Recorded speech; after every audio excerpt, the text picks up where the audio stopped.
Good day and welcome to the dining room table. New York City Mayor Eric Adams makes a budget announcement. He has spoken many times about the migrant issue in New York City and that many agencies would have to take a cut in order for the city to survive. So let's hear regarding this budget. Good afternoon. Great things are happening in New York City. We're taking strides toward a greener, more prosperous, and just future. Jobs at a near record high. Our city is safer than it has been since the pandemic, and tourism is booming. We are supporting working families, connecting our young people with good paying jobs, making our city safer, and helping New Yorkers suffering from serious mental illness. Now, it is our responsibility to maintain New York City's forward momentum. Our fiscal year 2024 executive budget prioritizes our working people's agenda and keeps our city working for the benefit of all New Yorkers. It does so while addressing some of the storm clouds gathering on our horizon, including billions of dollars in new costs. We were able to balance this year's budget using better than expected revenues and by achieving savings and making government more efficient. Making government efficient is not an exercise for its own sake. Instead, doing so allows us to spend more resources on improving the lives of working people. We also balance the budget responsibly because we had set aside record levels of budget reserves. We were able to apply some to closing budget gaps and still have billions of dollars set aside for rainy days. This budget also preserves hundreds of millions of dollars in investments that we have made since I took office. That includes funding for affordable childcare, a record 100,000 summer youth jobs, and money for schools that lost enrollment. Make no mistake, this $106.7 billion executive budget protects those investments, preserves essential services, and continues to improve the lives of everyday New Yorkers. Almost 60% of this budget, $62.5 billion in total, goes to education, healthcare, and social services. As mayor, I'm committed to protecting what matters most: the health, education, and safety and well-being of our people. But the challenges we face are real, and our continued progress is threatened by something beyond our control: the cost of the asylum seeker crisis. In the last year, we have provided care and shelter to more than 57,000 asylum seekers who arrived in our city seeking refuge. Many were bused in without advance notice from other states. This is an ongoing crisis. Yesterday alone, nearly 500 asylum seekers arrived in New York City looking for a place to sleep. That's 500 people, an entire hotel, an entire shelter. That's a lot And of right people. now, more than 35,000 asylum seekers remain living in shelters and humanitarian relief centers. We expect this population will more than double and hit over 70,000 by June 2024. We expect to spend $1.4 billion this fiscal year on the asylum seeker crisis and $2.9 billion in the next. That is $4.3 billion by July 2024, just 15 months from now. Based on our latest discussions, we are optimistic that the state budget would include as much as $1 billion in aid. In addition, we are projecting $600 million in assistance from the federal government out of the $800 million it has made available to localities nationwide. We are grateful to the New York congressional delegation for their efforts to secure aid. Elected officials like Leader Schumer and Leader Jeffries are fighting hard for us. But even if our optimistic projections are met, state and federal aid will cover just under 40% of our costs, leaving New Yorkers to pay the rest. And unfortunately, the prospect for additional federal aid or congressional action on comprehensive immigration reforms are slim, given that far right Republicans control the House. We crafted this budget with full awareness of asylum seeker costs, labor settlements, and other gap widening needs. Earlier this year, we settled long expired labor contracts with DC 37 and the Police Benevolent Association. These contracts set the pattern for wage increases across the city. Paying our workforce a fair wage is one of my priorities. It puts more money in the pockets of working families and help us recruit and retain top talent. However, along with the funds we already set aside in the labor reserve, we had to add another $16 billion across the financial plan to fund the labor deals for the city's workforce. The outcome of state budget negotiations will also impact the city's finances. We know that our partners in Albany are working hard to protect the city from having to shoulder major cost shifts, and we thank them for their efforts. But we will still prepare for New York to bear some extra costs in the final budget that could open a budget gap we have to address at adoption. In addition to the fiscal challenges I have just described, the national economy and our tax revenue growth are both expected to slow. The national economy is cooling dramatically compared to the growth of the last few years, and the country's labor market growth is in decline. Here in New York City, we see mixed signals, though the local economy is strong overall. We're still adding jobs faster than the nation and state, and we keep hitting new milestones. We have regained nearly all of the jobs lost due to the pandemic. And private sector employment is now at more than 99% of pre-pandemic levels. We're just 11,000 new jobs away from a historic high. There's even more to celebrate. Tourists are back and booking more hotel rooms than we've seen in years. I see them on the subway. They're going to Broadway shows and eating at the world's best restaurants. Theaters are back to over 90% of their pre-pandemic audiences, and our hospitality sector has recovered nearly 90% of lost jobs. This is a city with swagger, great museum, nightlife, and shopping, and everyone wants to be a part of it.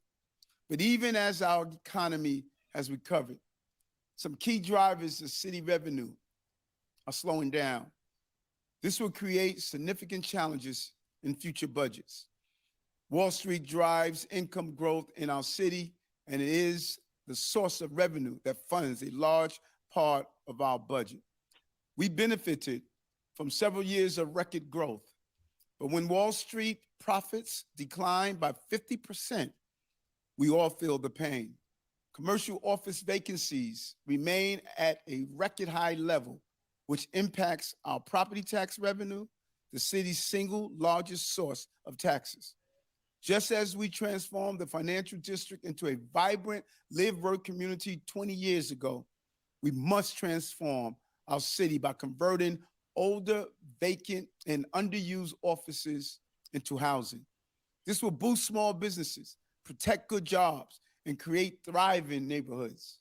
We're working hard to ensure that office conversion legislation is passed by the end of this session. Meanwhile, the housing market is seeing some softness. Home prices are expected to decline this year because of interest rate hikes. We expect to recover in the out years of the financial plan, but the lack of activity in the shorter term means fewer resources for the city. As a result of these trends and additional new costs, we must budget wisely. In crafting the executive budget, we face a substantial challenge: funding $10 billion in an added cost over 2 fiscal years without cutting core needs, laying off employees, or raising taxes. As I said earlier, we face $4.3 billion in asylum seekers costs over fiscal years 2023 and 2024. Raising wages for our workforce requires that we did $4 billion across this fiscal year and the next. We're also investing $1.8 billion to fund agencies' expense changes and provide our people with care, education, and the promise of an even better New York City. To fund these added costs and, at the same time, protect our priorities, we ask agencies to dig deep and find savings. As they have in the past, they found ways to save taxpayer dollars without layoffs, furloughs, or cutting services. We also apply better than expected tax revenues from business, personal income taxes, sales, and hotel taxes. And as is the city's custom, when the fiscal year comes to an end, we use reserves to help balance. These only impact reserve levels in fiscal year 2023 and not those that are baseline for fiscal year 2024. We had to make tough choices in this budget. We had to negotiate competing needs. We realized that not everyone will be happy, but that is okay, because that is how you get stuff done. This is important. That is how you look out for everyday New Yorkers. Our fiscal year 2024 budget is balanced at $106.7 billion. That is $4 billion more than it was in January. Growth is driven by the cost of labor deals that help working people in the course of caring humanely for asylum seekers. Out-year gaps at $4.2 billion, $6 billion, and $7 billion over fiscal years 2025 through 2027. It is important to note that our city budget has continued to grow over time, and our individual agency budgets tend to grow as well, thanks to strong local economic activity that generated higher than anticipated growth in personal income, business, sales, and hotel taxes. We revised revenues upward by $2.1 billion in fiscal year 23 and $2.3 billion in fiscal year 2024. These revenues were crucial to staying balanced in this plan. Though we did a bit better than expected in this plan, we're closely watching slowing growth in the financial plan out years, since sluggish growth impacts revenues that support critical city needs. Savings was also a significant part of the executive budget plan. Just a few weeks ago, we set an ambitious program to eliminate the gap, or a term called PEG. The PEG target about $1.1 billion in each year starting in fiscal year 2024. We did not set a target for the current fiscal year, though we encourage agencies to generate savings. Every agency hit their PEG targets. However, after reviewing their PEG submissions, we saw that our libraries and the Department of Cultural Affairs could not achieve savings without jeopardizing their core missions, taking away resources that are so important to every neighborhood and community. So we exempted them from this PEG. That is right. We did not cut a single penny from libraries and cultural institutions in this plan. And after our savings review process, we also adjusted targets for the FDNY, sanitation, parks, youth and community development, the Human Resources Administration, and homelessness service agencies, which is the midst of it dealing with a humanitarian crisis. I want New Yorkers to understand, we did not take savings that could threaten these critical services. We did not cut budgets for the sake of cutting. Our goal is always to streamline operations so that agencies can continue to deliver the same or higher level of services efficiently. The savings accomplished in this budget did not impact services or result in layoffs. And we did not take a dime from our classrooms. Instead of forcing cuts that could hurt New Yorkers, we found other ways to balance the budget so that we can preserve our quality of life and protect the recovery that we have fought so hard for. The PEG was a success, achieving 1.6 billion in savings across the 2 fiscal years and over 3 billion in the out years. This brings total gap reducing savings over the November, January, and April plans to nearly 4.7 billion over fiscal years 23 and 24. Safeguarding our city's recovery and being fiscally responsible includes maintaining budget reserves that shelter us from the unexpected. In the fiscal year 2024 executive budget, we have maintained $8 billion in reserve, which is a near record high level. While we are using a portion of our reserves to cover the asylum seeker crisis, we cannot allow the crisis to drain our reserves. We must remain prepared to respond to future challenges.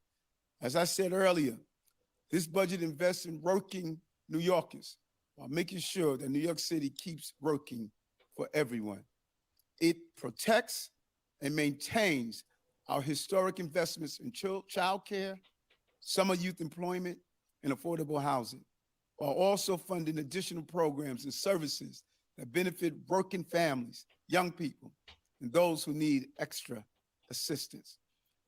We will not forsake New Yorkers from all walks of life who need our help, and we cannot remain a beacon of hope if we turn our backs on people struggling with mental health challenges.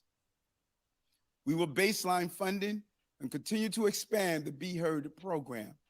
Be Heard sends mental health professionals and EMS to nonviolent 9/11 mental health calls instead of the New York City Police Department, making sure that those in distress receive the health-centered assistance they need. We will also provide telehealth, mental health services for children in shelters because we know that our young people are suffering and still experiencing trauma from the COVID-19 pandemic.